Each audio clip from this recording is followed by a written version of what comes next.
সে আজ থেকে অনেক বছর আগের কথা। গ্রাম বাংলার দিগন্তজোড়া মাঠ, তালগাছের সারি আর মাটির দেয়ালের ঘরই ছিল মানুষের ঠিকানা। সেই গ্রামের এক প্রান্তে বাস করত রহমতুল্লাহ। রহমত ছিল সুঠাম দেহের অধিকারী, কিন্তু তার কপাল ছিল মন্দ। তার বাবা ছিলেন গ্রামের একমাত্র কামার, যিনি মারা যাওয়ার পর অভাব এসে রহমতের দরজায় হানা দিল। রহমতের বাড়িতে অসুস্থ মা আর ছোট বোন আমিনা। আমিনার বিয়ের বয়স হয়েছে, কিন্তু ভাঙা ঘরে চাল নেই। বিয়ের খরচ আসবে কোথা থেকে? রহমত প্রতিদিন ভোরে পান্তা ভাত খেয়ে, যদি জুটত, কাজের সন্ধানে বের হতো। কখনো কারো ধান কাটত, কখনো দূর গায়ে পালকি বই। গ্রামের শেষ মাথায় এক পুরনো ইটের তৈরি মসজিদ ছিল। রহমত সেই রাতে সেখানে গেল। কোনো বাতি নেই, শুধু চাঁদের আলোয় মসজিদের বারান্দা দেখা যাচ্ছে। সে অজু করে দাঁড়িয়ে গেল নামাজে। সেজদায় গিয়ে রহমত ফুঁপিয়ে কেঁদে উঠল। সে কোনো ধন সম্পদ চাইল না, শুধু চাইল তার মায়ের মুখের হাসি আর বোনের একটা গতি। সে বলতে লাগল, মাবুদ, আমি গুনাহগার হতে পারি, কিন্তু তোমার ভাণ্ডার তো অসীম। তুমি কি আমায় এই অন্ধকার থেকে মুক্তি দেবে না? ঠিক সেই সময় এক বৃদ্ধ পথিক মসজিদে ঢুকলেন। তার গায়ে সাদা জোব্বা, মাথায় বড় পাগড়ি। তিনি রহমতের কাঁধে হাত রেখে বললেন, বেটা, আল্লাহর রহমত বৃষ্টির মতো ঝরে, শুধু পাত্রটা সোজা করে ধরতে হয়। কাল ভোরে নদীর ওপারে পীরের বাজারে যাস, সেখানে তোর রিজিক অপেক্ষা করছে। পরদিন ভোরে রহমত নদীর খেয়া পার হয়ে পীরের বাজারে গেল। বাজার লোকে লোকারণ্য। রহমত যখন একটি গাছের নিচে বসেছিল, তখন দেখল এক সওদাগরের ঘোড়া বিগড়ে গিয়ে পাগলামি করছে।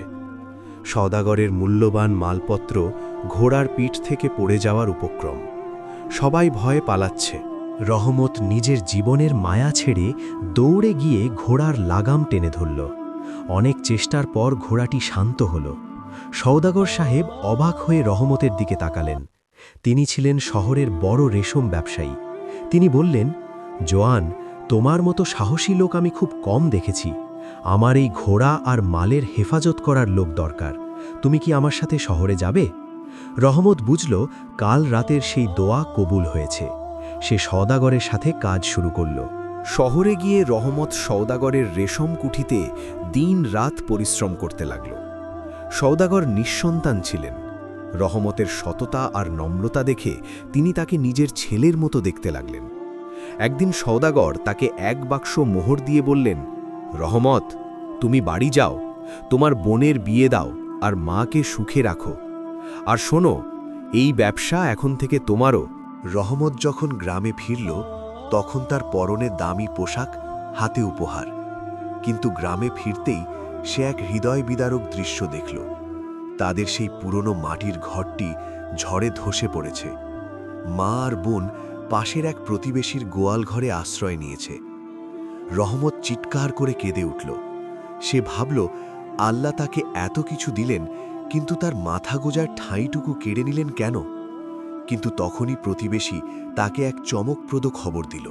যেদিন ঘরটি ধসে পড়েছিল, রহমতের মা মাটি পরিষ্কার করতে গিয়ে মাটির নিচে চাপা পড়া একটি পিতলের কলস খুঁজে পান।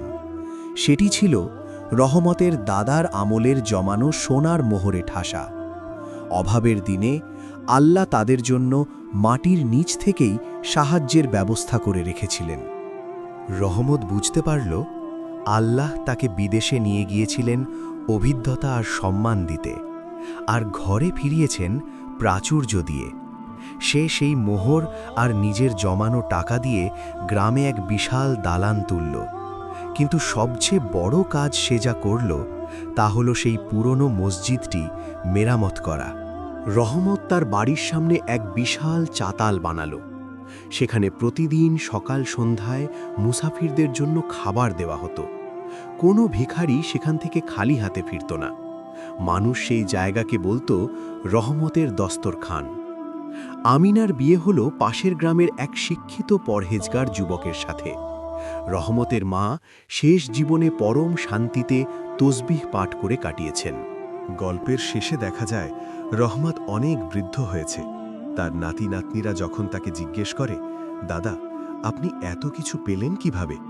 রহমত তখন আকাশের দিকে আঙুল তুলে বলে, যখন সব দরজা বন্ধ হয়ে যায় তখন কেবল তার দরজায় কড়া নাড়তে হয়, তিনি কাউকে ফেরান না।